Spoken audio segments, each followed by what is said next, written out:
As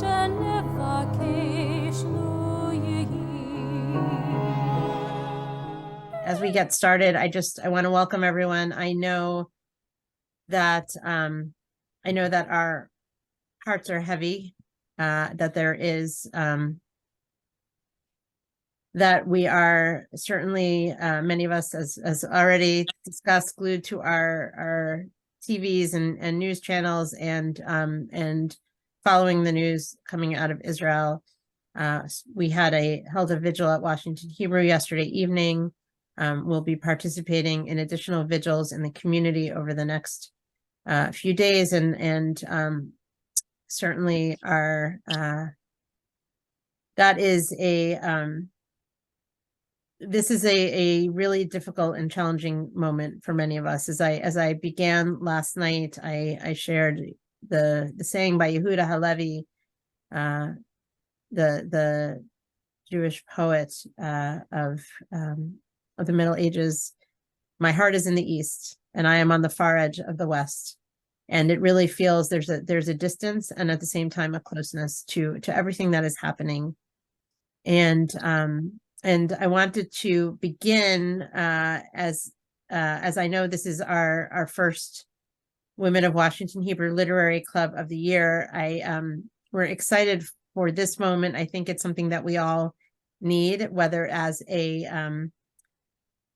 not as a distraction, because I think that this in itself is an important place for us to be, and an important place for us to come together and be able to recognize that that even as Judaism teaches us, even in the face of great difficulty in the world, that our Jewish tradition calls on us to continue forward in life, and to be present where we are.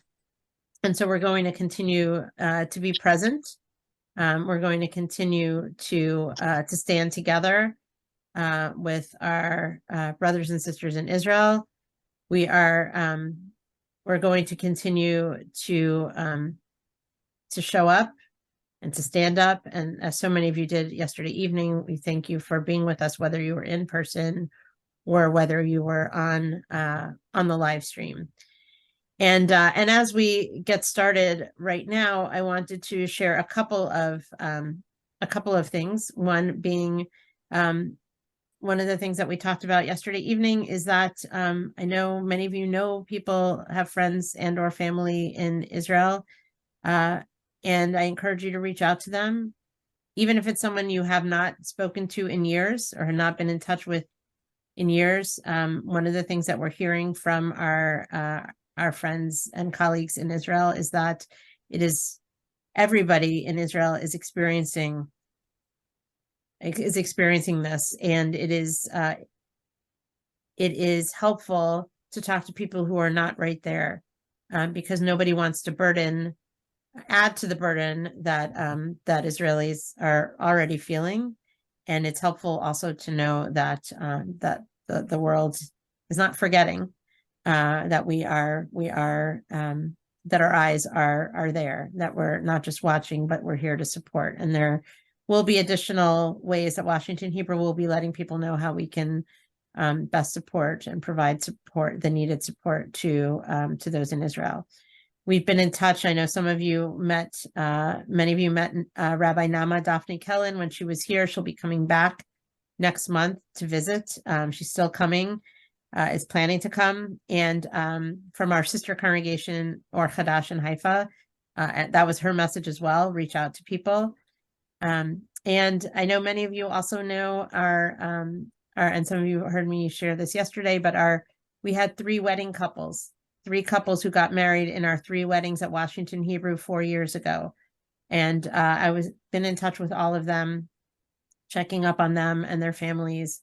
And thank God right now they're all safe. And in one case in particular, Ilya and Sahar, by the way, all of them have since had babies, which is wonderful.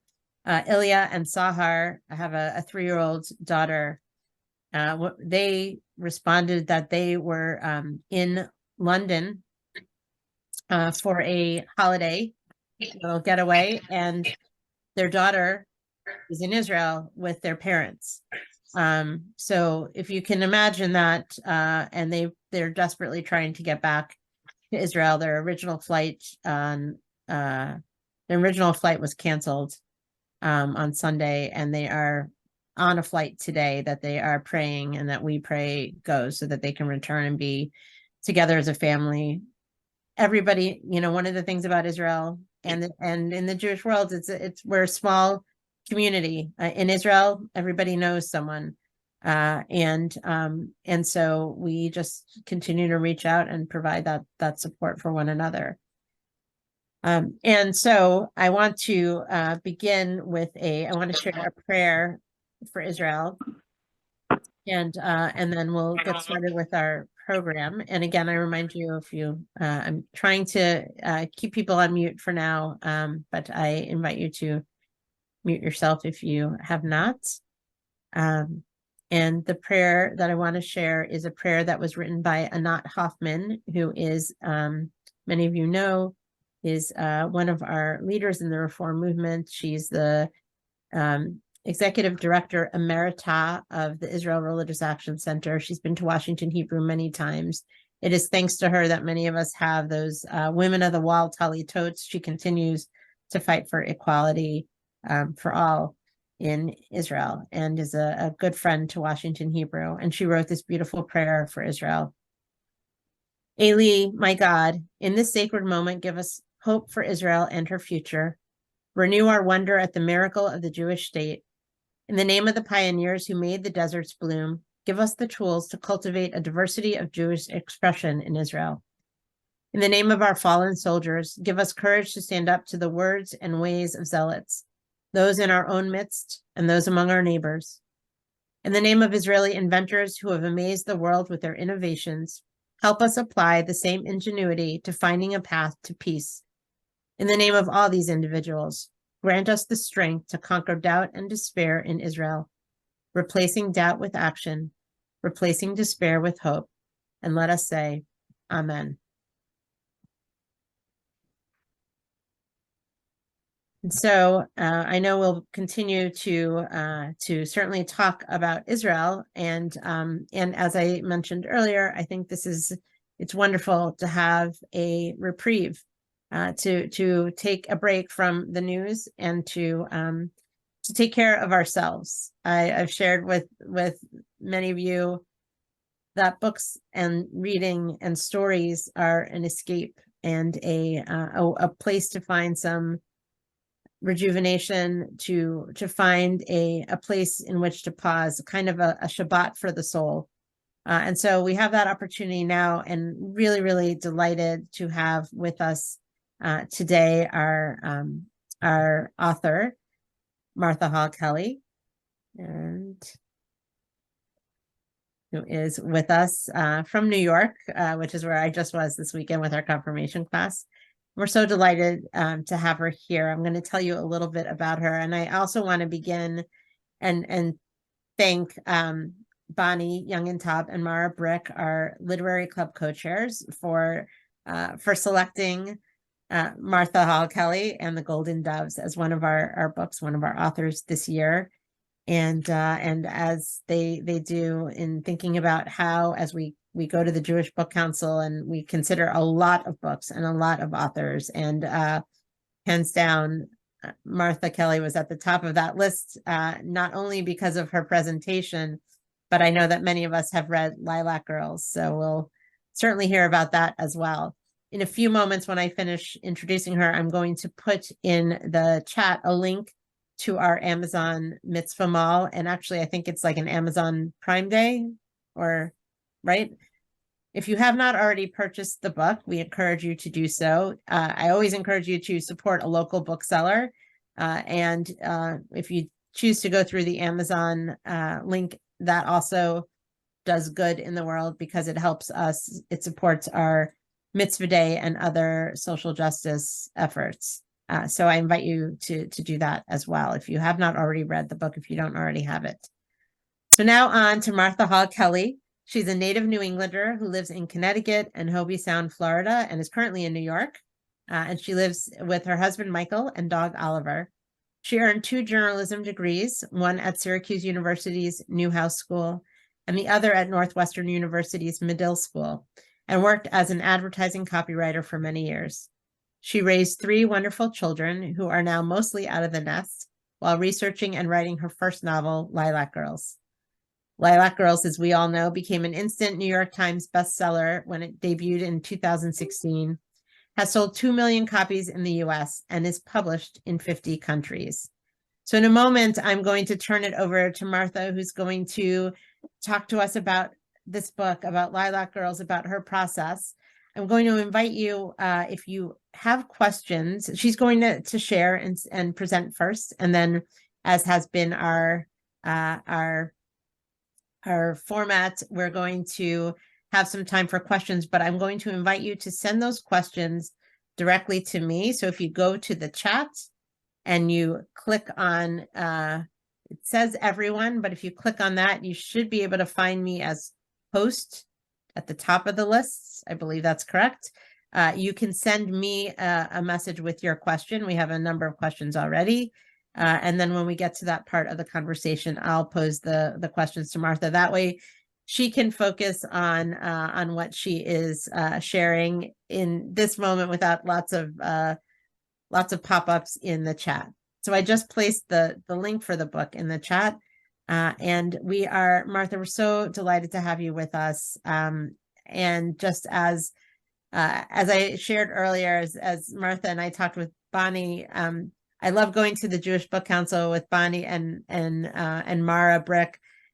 We always hear wonderful presentations, but as soon as Martha spoke, we knew, not just because of Lilac Girls, but because of who she is and how she is, that she would be a wonderful speaker to share with all of you. So Martha, we're so happy that you're here today, and certainly in this time that is a troubling time, to bring us a little bit of ease and comfort and the beauty of your writing. So thank you for being here with us. And thank you to the Women of Washington Hebrew Congregation. Thank you, Rabbi Shankman. I'm just so thrilled to be here. And I hope that talking about something different will bring everybody just a little bit of solace right now. It's such a hard time. My husband and I were up half the night watching CNN. It's just such a horrific thing. But anyway, thank you for having me. The Jewish Book Council was instrumental in helping me when I was a debut author and wrote Lilac Girls. And I thought, oh my goodness, nobody's going to read this. And then I did a JBC tour, and, to all the little JCCs down in Florida and all over the country. And that is what made that book a hit. I swear to God, it's just made it, kind of a word of mouth viral hit. So when I wrote The Golden Doves, I thought maybe I should go back and do that again. It was so much fun. And I have never eaten so well in my life. Every JCC, everyone was like, have you eaten? Are you okay? And you know what? It was such a joy. So thank you for having me. I thought today what I would do is talk a little bit about my first book, Lilac Girls, and how I came to write it. It's kind of a fun story. And then segue into telling you a little bit about the new book. They're connected in a way, which is kind of fun. And I actually was inspired to write it because of something that happened on a JCC book tour. So without further ado, Lilac Girls, oh my goodness. This came out in 2016, if you can believe it. Long time ago, but a lot has happened since then, including COVID. And I wrote, 2 other books besides Golden Doves, both about Caroline's family, and they were New York Times bestsellers too. I don't know. I'm so grateful to have done this so late in life too. I feel like this was really my second act. But in terms of Lilac Girls, it all started back in 2000 when I was living in Fairfield, Connecticut. Now I live in Litchfield, Connecticut, which is about an hour north. But at the time I was living in Fairfield, and I had three young children, and I was working as an advertising copywriter and in New York City, commuting every day. And when I had my third child, a boy, I had two girls and then a boy, um, he kicked the slats out of his crib and walked out. I'm not kidding. I think I kept him in there too long. He was Hey, eight. my son did the same thing at Did he he really? jumped out of the crib. I heard a thump, a thud, and I said to my husband, he's out of the crib. And he's no, he's fine. And we walked in and he looked up at us from the floor like a little confused and dazed, but It's so funny. You know what? When they're ready, and he was a large child, and maybe I kept him in there too long. But he just walked early, so I thought I need to stay home with these children, and I became a stay-at-home mom, and I thought, well, my career's over. I had thought it was going to go somewhere, but it's just it was the right decision, and I thought, well, maybe someday I'll have a second act. And I have to be honest, I was missing working when I was staying at home. And as much as I love my children to pieces, I think it's important.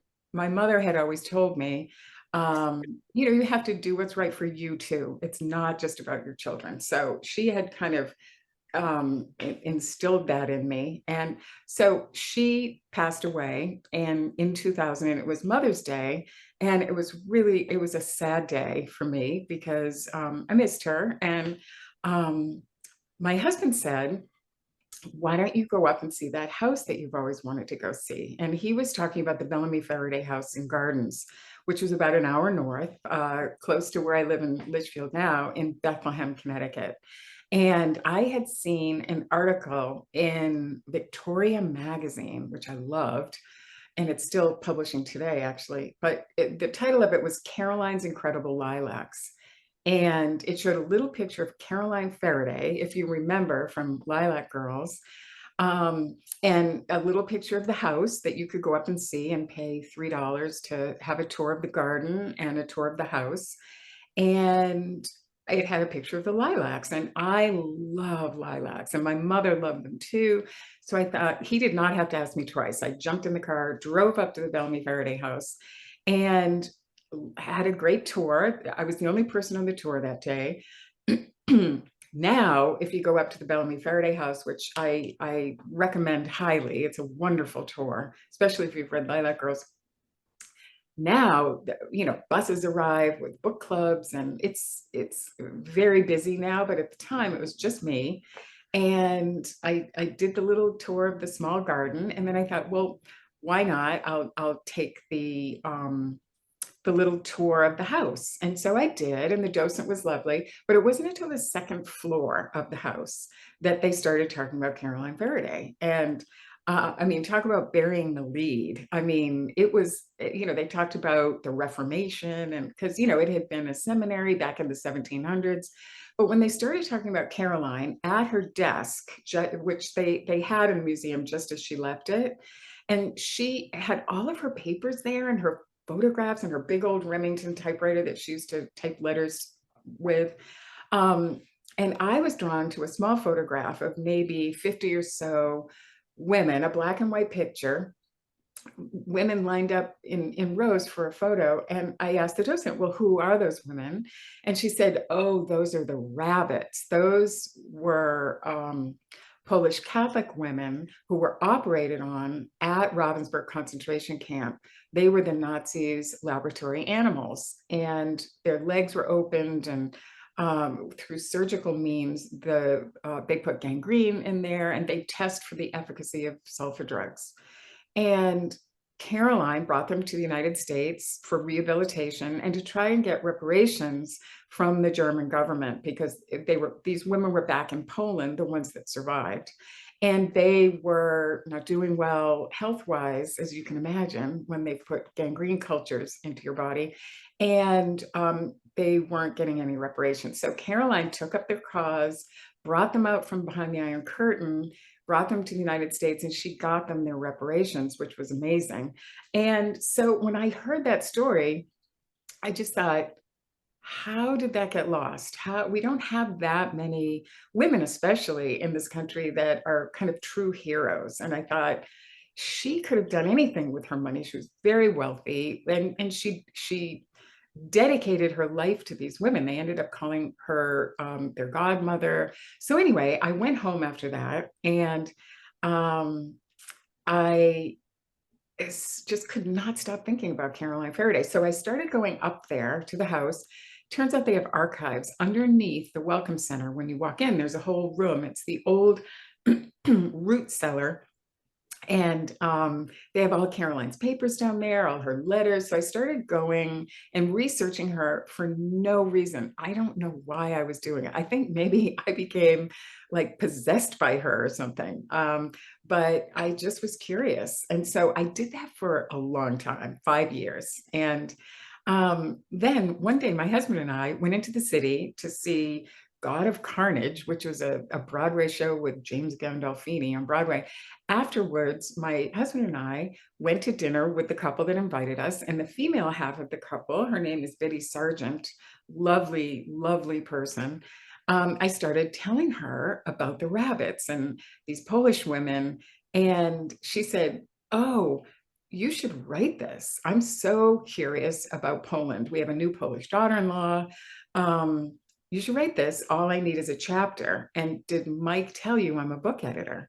And I said, "No, Mike did not tell me that you're a book editor."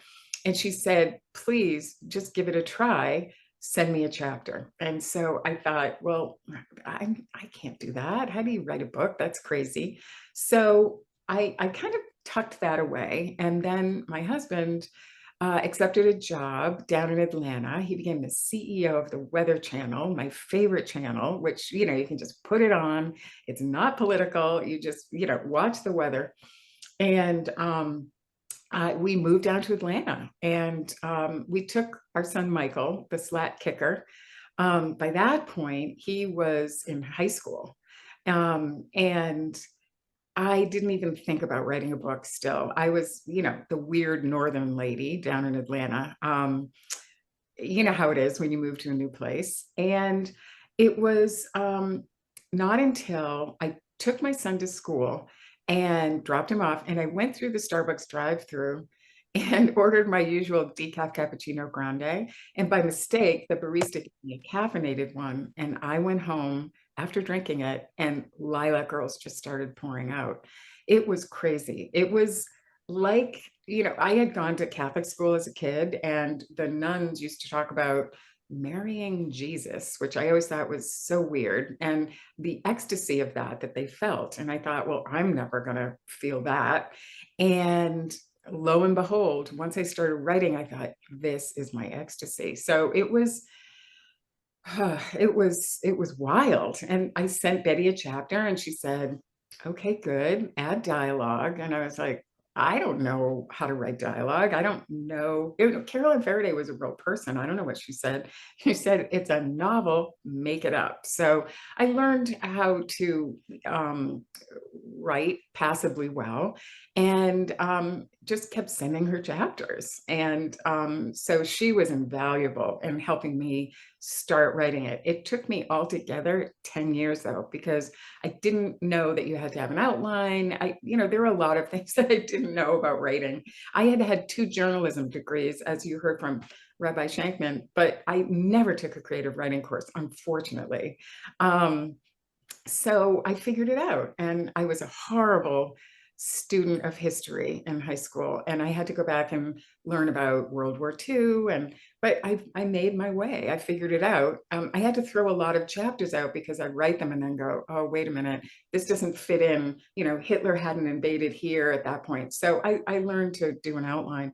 So then one day, I also I went to Ravensbrück early on in the process, which is the concentration camp where the women were held. They were young girls. The youngest was 14. When they were arrested, the so-called rabbits, they had been Girl Scouts, and they were arrested along with their leader for, trying to outwit the Nazis at every turn, not doing anything terrible, really, just changing street signs or, you know, doing what they could as young girls.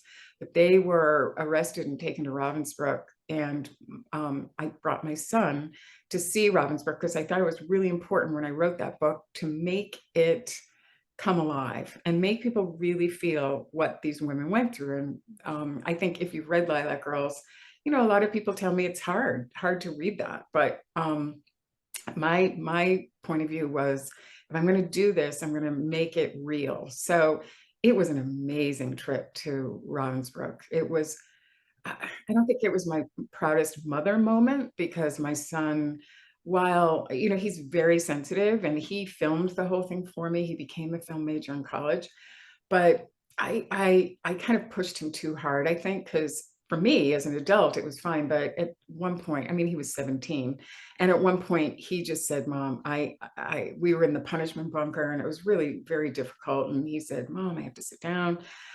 So we made it through. And today we still talk about that trip and how important it was for us as, you know, mother and son too. But anyway, so I wrote and wrote, and then my husband came to me and said, you know, I think it's time that you send that book in, because all I did, I was really obsessed. And he's the chef in our family, and he would like push trays of food into my office, and he was kind of sick of, you know, being a single man in the house.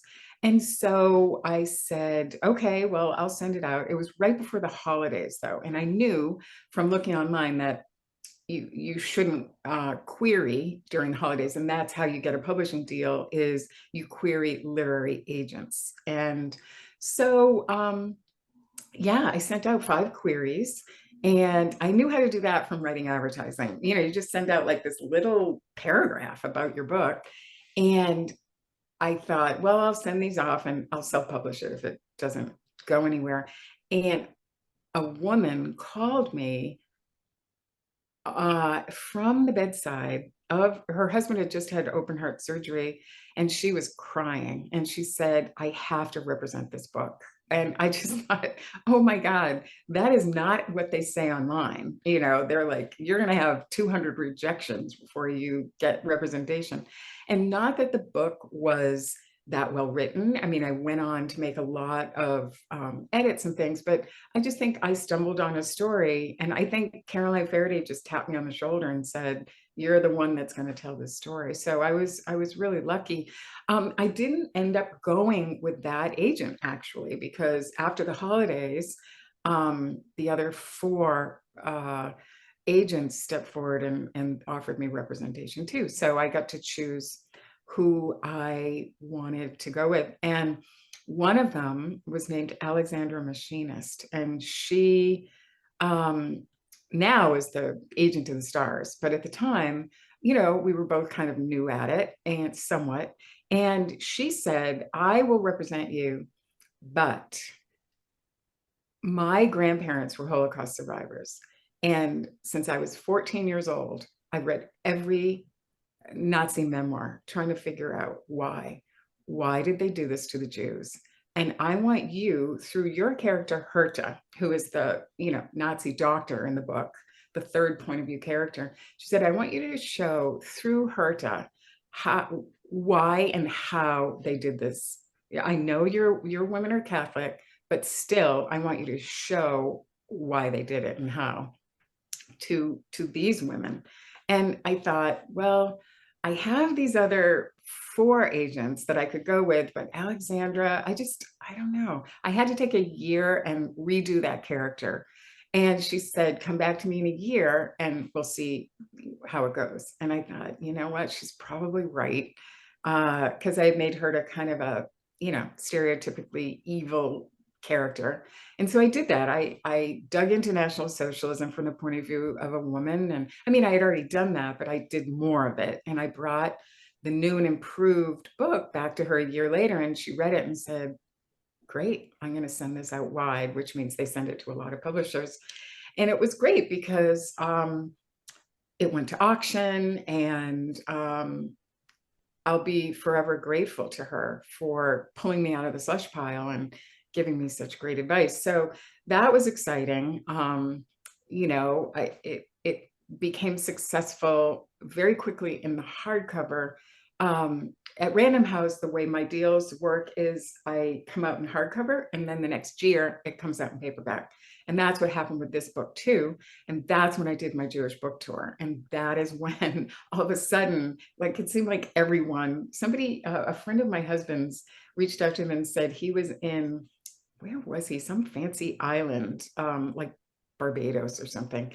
And he said everyone on the beach was reading Lilac Girls. And I just thought, wow, how did that happen? And it was because of my book tour. But anyway, on that Jewish book tour in Davie, Florida, I'll never forget it.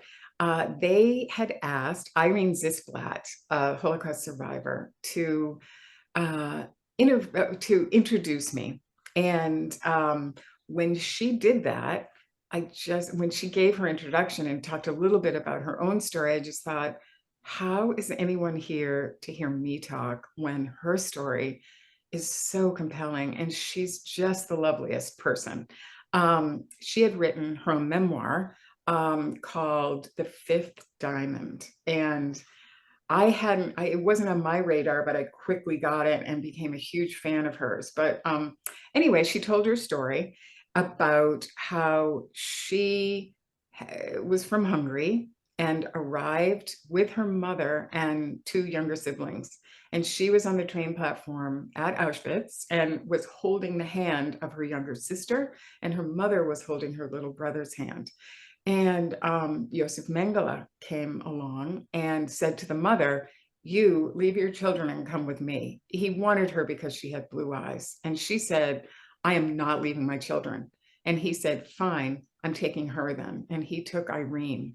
And Irene was 8 at the time, and she had green eyes. And now we know that he was doing, what he was up to with his eye color experiments. But of course, they had no idea. And he took his baton and hit their hands, Irene and her little sister, to separate them.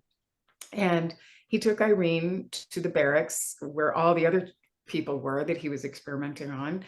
And her mother had said to her, "Don't worry, I will find you." And so she kept going to the door to look out for her mother. And the wardress kept saying, "Get back in bed." And she said, "Well, my mother is coming for me." And the wardress said, "See the chimney? That's where your mother is. So get back in bed." And so Irene tells this story in such a kind of unemotional way. But of course, I mean, I don't know how she survived it, but she did. And her mother on the platform had given her 4 diamonds and said, "This is all we have as a family. And I want you to swallow these. And while you're here, I want you to recover them and then swallow them again and keep them." And now today she wears them in a necklace at her neck when she speaks. And it's a beautiful, beautiful remembrance of her mother and their family. So I sat in the back seat of Irene's daughter's car because they gave me a ride back to my hotel, and I listened for 2 hours. She subsequently, or maybe before that, had done a documentary with Steven Spielberg where she shared a lot, but she said she didn't share everything. And that night in the car, she shared it all with me. And it was really, you know how people say, "Oh, it was life-changing." It really, really was. I just thought, how did this happen? How did Mengele just escape? And later, I dug into what exactly happened with him, and it's just unfathomable that he came and went to Germany and ended up down in South America and died of natural causes. So anyway, we all know that part of it, but that led me to, I thought, I have to write these other 2 books that I'm contracted for, but when I get the next book, I am going to write about that. What happened? Why was there no justice when it came to some of these high-profile Nazis? And so I started researching, and I read the usual Operation Paperclip, which is amazing, which is about the government program to bring Nazi scientists to the United States who had been denazified, which I don't see any evidence that that actually happened, but 1,000 of them came to the United States on a free ride, and their resumes were just given a bath. And there they were at Fort Bliss, Texas, knocking back beers and playing tennis. And it just felt so wrong to me. I also dug into the Nazi rat line, which was another way that fugitive Nazis escaped. And because I kept thinking, how were they all in South America? After the war, they were put into camps. And so as soon as COVID restrictions were lifted, I had already written Golden Doves and I knew what I was going to say, but the first place my husband and I went was Northern Italy to trace the rat line, so-called rat line, where German fugitive Nazis came down through Germany and Austria through the Alps and the Dolomites and down into northern Italy. And I knew from my research that the Catholic Church had helped them along their way. One man in particular named Bishop Udall, and they called him the Brown Bishop, and he's very controversial. And people say, how could he have helped all these Nazis? He was a Catholic bishop. And I won't, bore you with too much of that, but that was all part of what I wanted to talk about in the book, that nobody really realized that the Catholic Church, and I can't give spoilers in case people haven't read it, but some other people that you would never in a million years realize helped these Nazis get away. So we did that. We went through all the way down from the border, stopping at monasteries along the way where the Catholic Church dressed Nazis in monastery robes and made them look like clergy and gave them safe passage to South America through Genoa. And then some went all the way down to Rome. And we went to the Vatican, and I had toured the Vatican a few times, but I was there to see the places where Bishop Udall, who was one of the Pope's right-hand men. So how did the Pope not know about it? He absolutely did. But the fact that he was giving thousands and thousands of visas to these fugitive Nazis and getting them out of the country. He wasn't the only one that did that. And of course, there were wonderful priests and nuns. So my own uncle was shot down over Salerno, Italy, and was taken in by a group of cloistered nuns, and it saved his life. So it's not like every Catholic was bad, of course, but this one Bishop Udall was really, a smoking gun. So we went to the Vatican and we thought, well, we don't have to go in and see it, but I wanted to see where he kept the fugitive Nazis. And there was this thing called the Collegium. It was like dorms. And that's where, so we got to see that. It's just outside, it abuts the wall of the Vatican, but it's not inside. And my husband, who is one of those people that, you know how you see a velvet rope and it says, don't come in. He considers that to be an invitation. And so it's helpful to have him with me on my research trips, but he embarrasses me a lot. And we end up we went into Bishop Udall's church where I knew he had kept fugitive Nazis in the back in the vestry. And there was a little rope across the front of the vestry. And I said, I'm not going in there. And my husband was like, come on. And he just went around the rope and went in. And I was like, oh my God, I have to go too. So we went in, and I'm glad that we did. But, I took some pictures and I realized there's a whole suite of rooms back there, and that's where they were. And all of a sudden, a woman comes running, yelling in Italian, get out, get out. And she said, did you not see the rope? And my husband was like, oh, in his bad Italian, oh my God, so sorry. But when you're a writer, you kind of have to push the envelope a little bit, I guess. So we arrive at the Vatican, and he sees a group, they have the Swiss guards, and, it's all very, they have metal detectors And he said, what are those people doing that are all lined up over there? They obviously were lined up in a group to go into the Vatican through these, beautiful big gates. And I said, I don't know, but no. And he said, come on, let's just do it. So we went through the metal detector and we got in the line and everyone was speaking German. And he started talking to the people and they said, oh, we're going to the German cemetery. And he said to me, well, my great grandparents were German. So I guess, their name was Schmidt. So technically, I get to do this. And so I was like, oh God, okay. So they march us into the Vatican, which was so bizarre, behind, through the gates. And we go to this German cemetery. And we're looking around and it's actually very beautiful, very small, but they have the Stations of the Cross. In the Catholic religion, those, you pray at each station supposedly it's where Jesus went on his journey. And so I said, there's no way Bishop Udel's buried in here. He's such a stain on the Catholic Church. And my husband said, well, let's just look. And we looked through and he came to me with a mimeographed kind of sheet, a Xerox sheet of where everybody was buried. And he was like, look, he's here.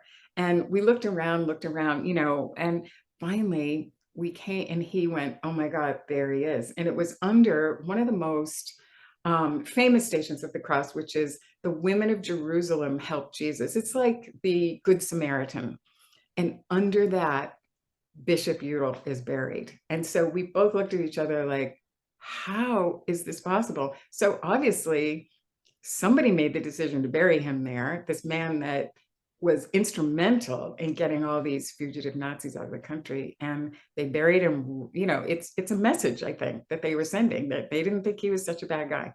Anyway, all that, I mean, I'm at my time limit, so I haven't even talked about the book, but basically. Please talk about the book. We're fine. You're here. We want to hear from you, and we can always add in some questions. I know there will be many, but more important to have you speak. Well, I don't like to give, as I said before, too many spoilers, but I wanted to write a book about that told all of that. And for the first time, I have a character, and her name is Josie Anderson, who is Jewish. Her mother is Jewish. She's a famous singer. She's fictitious, but she's based on a woman named Virginia Hall, who was a radio operator in France. And so Josie Anderson, her father's an Episcopalian, and he was the ambassador to France. And he had taken a business trip, and the Nazis kept the rest of the family in France, in Paris, as bait to try to get him when he came back. So she was stuck in Paris at 17 years old with her mother, this famous singer, lovely mother, and her grandmother. And she becomes a radio operator because they were desperate, and they chose a 17-year-old girl, a really smart 17-year-old girl. And it was really, really a dangerous thing. And the other character is Arlette.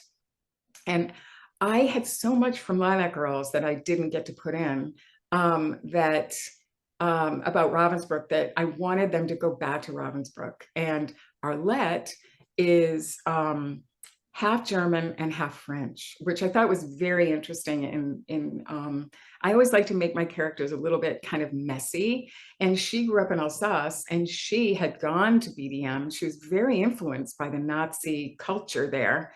But she has a child out of wedlock with a Wehrmacht soldier, a young 18-year-old kid who goes off, and she has a baby by herself in a Lebensborn home, which, if you don't know about the Lebensborn homes, they were places that Himmler had set up, only one in France, where women of pure blood could have children out of wedlock with other pure German soldiers in order to keep the birth rate up in Germany. So she has a baby there and realizes oh my God, they're going to take my child from me, because that's what they did. They gave these children to SS officers who couldn't have children. And so she, in the dark of night, escapes, and she ends up with Josie Anderson living in Paris, and they both get involved in radio work, and they become known as the Golden Doves because they outwit the Nazis at the Gestapo at every turn. And it's not a spoiler to say that they are taken to Ravensbrück. And we meet a lot of the same characters from Lilac Girls, Herta Oberhauser, a lot of the same people at the camp, Dorothea Binns. And there's that part of the story, but it actually starts 7 years later, and Josie is working at Fort Bliss, Texas, and she is working for the Army. And both of them have survived, obviously, but they've both lost something really precious. Josie's lost her mother at the camp, and Arlette has lost her son. And so it's really them dealing with what happened to them at the camp, and also seeking revenge, because they are trying to hunt down at the camp, at Fort Bliss. Her job is to vet these scientists that they're bringing over, and she's looking for this Dr. Snow that did bad things to her mother and took Arlette's son. So that is the story. So her boss comes to her and says, would you like the opportunity to go around the world and try and find this Nazi doctor who has just vanished? And he's based on Mengele. And they do that. And Arlette, at the same time, a man comes to the cafe where she works, and there's some other survivors that work at the cafe, and they're all kind of still trying to pull themselves out of the misery of, the aftermath of being in a camp. And a man comes to her, a mystery guy, and says, I think I know where your son is. Do you want to come see if that's him? And so she has this decision to make. Do I go to South America and with this man and see if I can find my son? And of course she does it. So anyway, the two of them, they go on their quest, and that is the Golden Doves.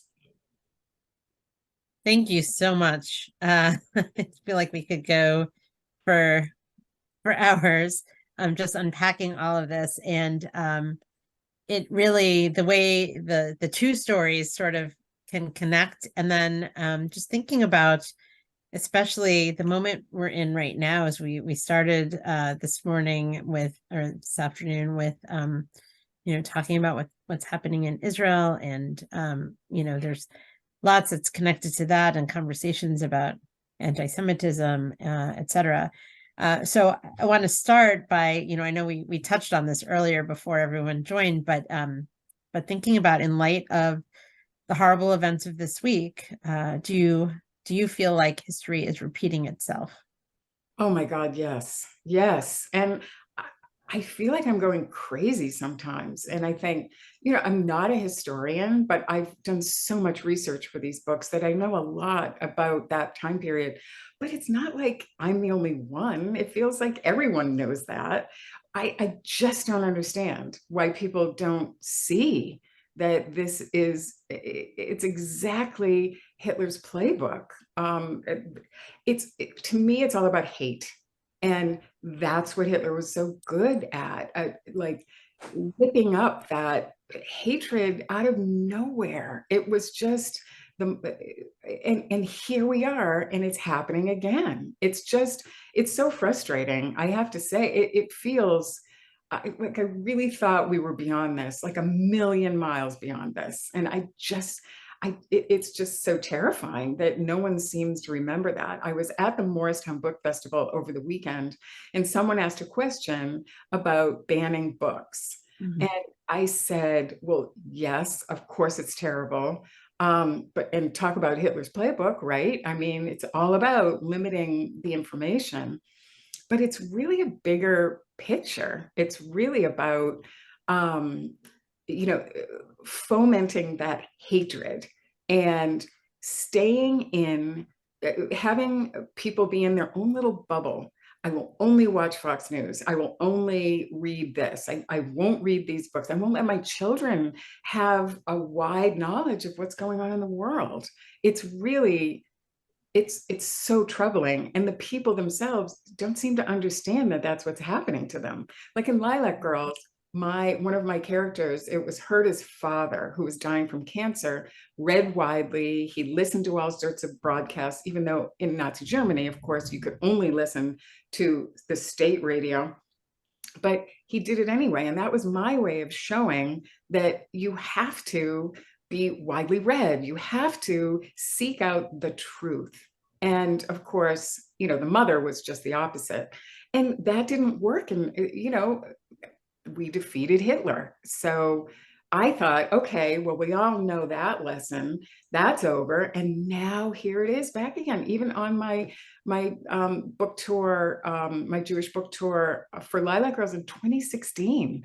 The security was so high because, there were all sorts of death threats and bomb threats. And I honestly, I don't understand how people aren't just, as Americans, where we're all in this together. That's kind of the whole idea, that everyone's different and sorry. No, no. Rant.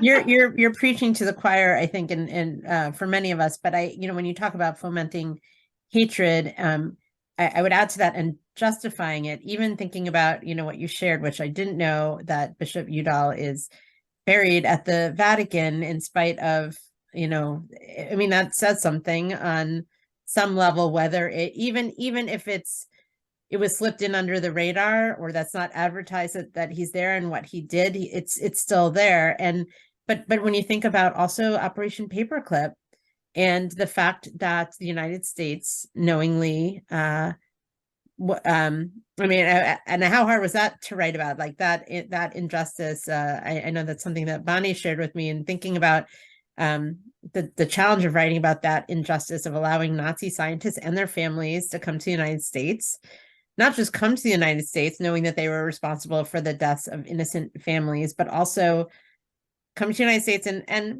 maybe not living in the lap of luxury, but as you said, playing tennis, tanning by the pool, and just, being handed this additional life. And when you think about not just survivors, but all the victims. And when we look at what's happening, what we see happening now, and even the way, without getting too political, but the way we even are seeing a shift in the narrative already in the story of what happened on October 7th to what's happening now with Israel fighting back, and the way in which that same sort of, we're going to just brush over some of this, or we're going, and the narrative has shifted already to, painting Israel in a different light. And so that undercurrent that's there, I think we can't ignore it. But how hard was that for you to write about and uncover those things and realize, oh my gosh, is this a cover up? How many Americans know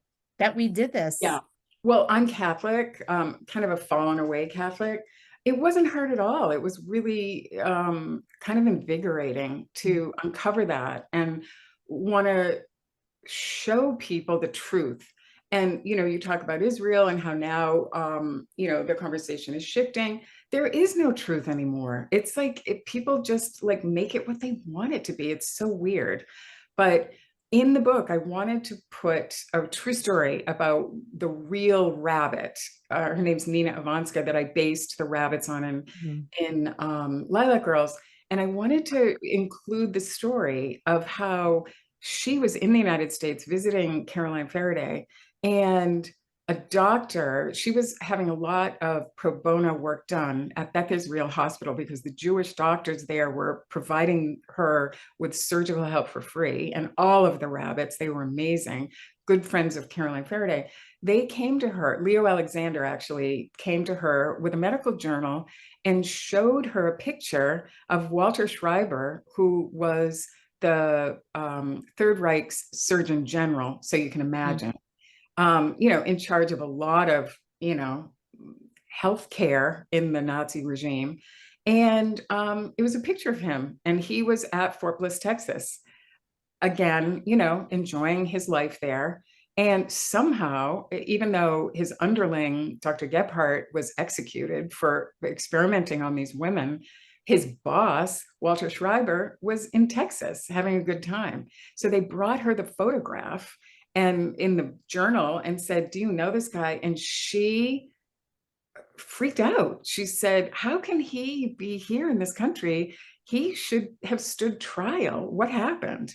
And so Operation Paperclip, them bringing all those scientists, was a covert program and no one was supposed to know about it. But they went to the Boston Globe, those doctors, and they broke the story that this guy was here and probably a lot of other guys. And they had to scramble. The FBI came to her and said, "Are you sure it's this guy?" And she's like, "Yeah, he used to come around and look at our operated legs. They wouldn't even give them real bandages, paper bandages. They'd pull them back and, they'd talk about what was going on." And so they said, "Okay, thank you very much." And they sent him to South America to live with his daughter. In their house, the name of their house was Without a Care. Mm. So when I found out that kind of stuff, I was just like, what is going on? Is there no, anyway, I mean, it was back in the 1950s. And yes, maybe a lot of people don't care anymore, but I care. And I just, because this kind of thing, unless we call it out, it comes back again. Well, and It even more always so does. when we have, fewer and fewer survivors to tell the eyewitness stories, to share their experiences, their accounts. It's easier for others to, to paint a different picture, to shift the narrative, to really gloss over and change the truth. Well, that's what they're doing now, not only with slavery and saying, "Oh, the slaves actually, were taught valuable skills." It's like, are you kidding me? I mean, they're doing it with everything. So, Mhm. I think somebody's gotta, and I'm not the only one that tells the truth with historical fiction, but I think that, whatever we can do to try to stem the tide of that. Thank you. Um, I have one other question that we have already. And if others, before we conclude, if others want to send me a direct note in the chat if you have a question. But another question was about Josie's grandmother, the character of Josie's grandmother, Mimi, who was such a strong person, and wondering if you modeled her after someone you know. That's such a good, no one's asked me about Mimi before. Mimi is completely from my imagination. I just wanted someone, I didn't know my own grandparents that well. I mean, I was really little when they passed. I just wanted someone that was, that fought back and didn't just go along, was a strong woman still.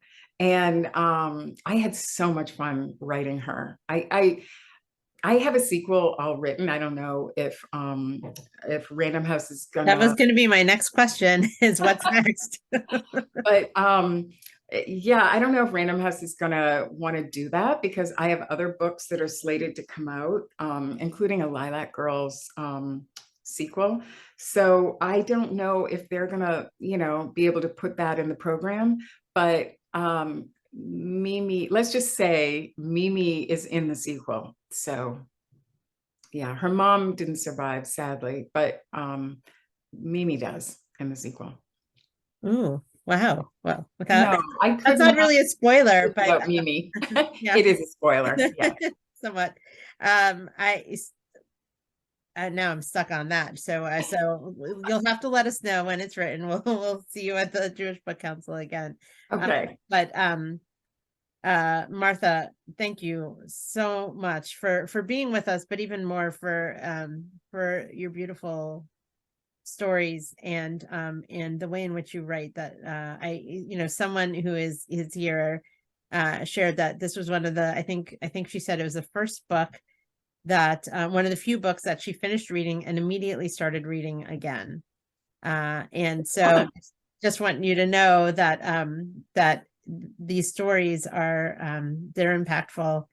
And even if I know one of the other questions we had was about Josie and Arlette and their friendship, and thinking about how they continue to take care of each other, and wondering how accurate and true that was. But in speaking of the power of friendship, even in the darkest of times, what gets us through, as I'm thinking about where we are in this moment and how we started today, to think about how we help each other through those most difficult times, and we hold each other up as women, especially.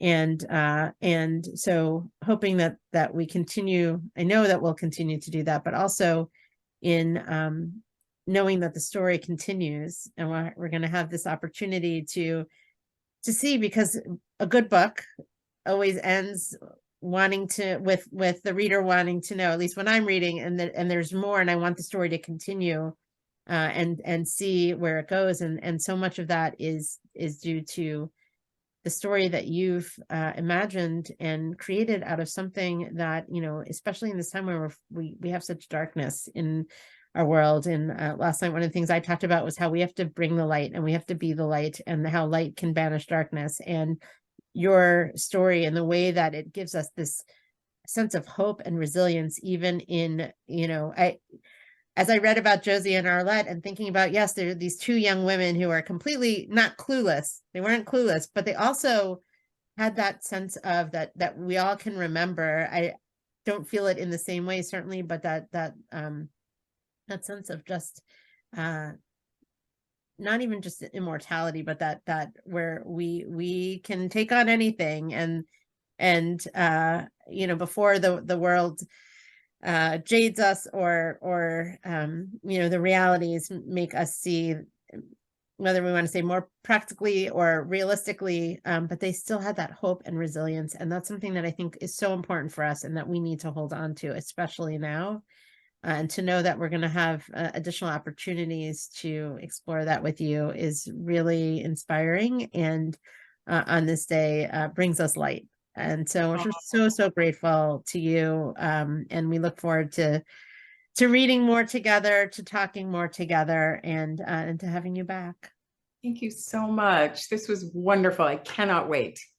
Well, and let us know as you're on that journey of writing that next book. We're happy to be advanced readers as well. Love it. Thank you, Rabbi You're Shagman. welcome. Thank you. We'll see you next time. Take care.